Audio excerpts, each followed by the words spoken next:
पूज्य हजूर पिता संत डॉक्टर गुरमीत राम रहीम सिंह जी इंसाफ फरमाते हैं कि इंसान हरी अल्लाह वाहेगुरु गॉड खुदा रब्बा को भुलाए बैठा है।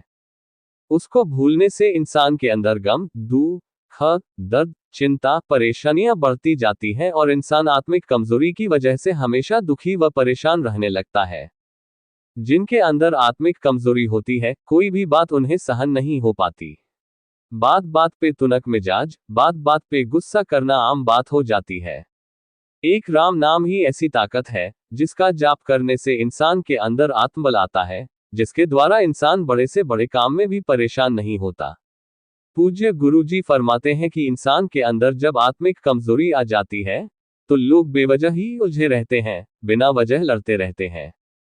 आप जी फरमाते हैं कि आत्मबल, रूहानी शक्ति पाने के लिए सत्संग ही एक ऐसी जगह है जहां एक अल्लाह वाहेगुरु गॉड खुदा रब्बा का नाम लिया जाता हो, एक मालिक की चर्चा होती हो। इंसान वहां आकर बैठे तो उसे पता चलता है कि सब कुछ उसके अंदर है, फिर भी वो कंगाल है। जो ब्रह्मांड में है वो इंसान के शरीर में है। जो राम का नाम जपेगा वही सब कुछ हासिल कर सकता है, उसे ही सब कुछ मिलता है, वरना जैसे लोग आते हैं वैसे ही वापस चले जाते हैं।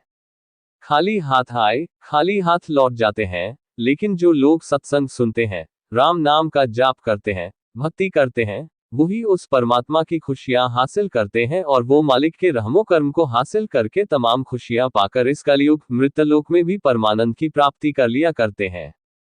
पूज्य गुरुजी फरमाते हैं कि वो इंसान कितना सुखी होगा जो बेगम है, जिसे किसी चीज का कोई गम चिंता नहीं, यानी कोई टेंशन, बीमारी, गलत सोच नहीं। उससे सुखी इंसान और कोई हो ही नहीं सकता। परंतु ऐसा इंसान बनना कोई मामूली बात नहीं है। आप कहीं बैठे हैं, कुछ देखा, ध्यान उधर चला गया, फिर कुछ दूसरी तरफ देखा तो ध्यान उस तरफ चला गया। ऐसे ध्यान में आप उलझे रहते हैं, कभी कोई गलत विचार, गलत सोच, कभी गलत देखना और फिर आप उसकी वजह से दुखी, परेशान होते हैं। इससे बचने के लिए आत्मबल जरूरी है और आत्मबल जब आप हासिल करेंगे तभी मालिक की खुशियां हासिल होंगी। तभी आपका अंदर इतना मजबूत होगा कि आप दुनिया में रहते हुए कमल की तरह, कीचड़ में रहते हुए भी कीचड़ का असर आपके ऊपर नहीं होगा। आप जी फरमाते हैं कि दुनिया में गंदगी, बुरे काम करने वाले पास रहते हैं, लेकिन मालिक के प्यारे राम नाम से इतने निखर जाते हैं कि उनके अंदर सरूर और चेहरे पर नूर की आभा जबरदस्त होती है। आप जी फरमाते हैं कि कबीर जी ने एक जगह कुटिया बनाई, वहां पास में ही एक कसाई ने अपना कमरा बना लिया। अब कबीर जी रोज उठा करते, दूसरी तरफ वो रोज बकरे काटता, वो मिनमिनाते। इससे कबीर जी को भी दर्द होता। कबीर जी ऐसे ही एक दिन उठे और खुद को ही कहा कि कबीरा तेरी झोपड़ी गल कटियन के पास, जो करेगा सो भरेगा, तू क्यों भया उदास। कि भाई तेरी झोपड़ी कसाईयों के पास है, जो करता है वही भरता है, तू उदास क्यों है।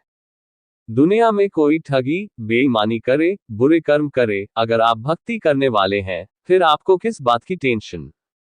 प्यार मोहब्बत से कोशिश करो कि वो बुरे कर्म न करे, फिर भी अगर कोई नहीं मानता तो वो जाने, उसका भगवान जाने। जैसा कोई कर्म करेगा वैसा फल पा लेगा। आप जी फरमाते हैं कि भक्त हर हाल में खुश रहते हैं, लेकिन खुशी तभी आती है जब प्रभु के नाम से जुड़े रहते हैं। जब कोई सत्संग सुनता है, सुन के अमल करता है, तभी परमानंद की प्राप्ति होती है। इसलिए सुनो, अमल करो, ताकि आपके गम, दुख, दर्द, चिंताएं दूर हो जाएं।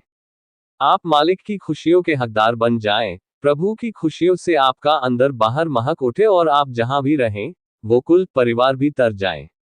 ऐसा संभव है अगर आदमी वचन सुने और उन पर अमल करे, तो दोनों जहान की खुशियों का हकदार इस जहान में जरूर बन सकता है।